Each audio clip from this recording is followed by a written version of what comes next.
ایک شخص نے حضور سے کہا کہ حضور مجھے کوئی وصیت کیجئے۔ حضور نے اسے ارشاد فرمایا کہ تو غصہ نہ کیا کر۔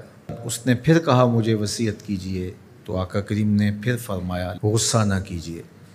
اس نے پھر کہا، یہ بات ایک بار نہیں، اس نے کئی بار حضور سے پوچھی۔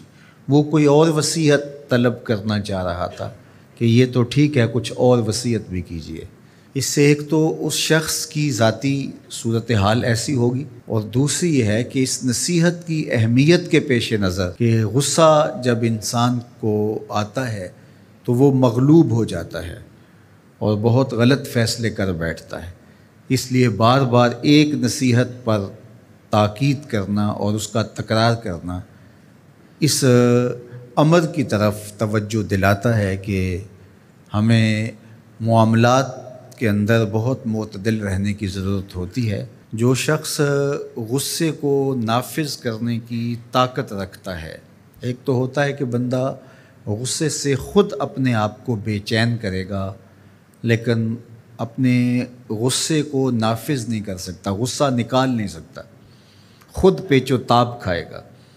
لیکن یہ وہ شخص ہے جو غصے کو نافذ کر سکتا تھا، اس کے پاس طاقت تھی، لیکن اس نے اس کے باوجود غصے کو ضبط کیا۔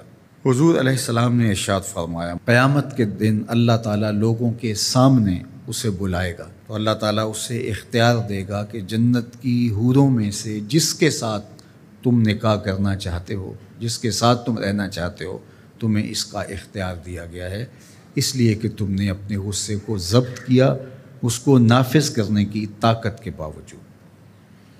اور ایک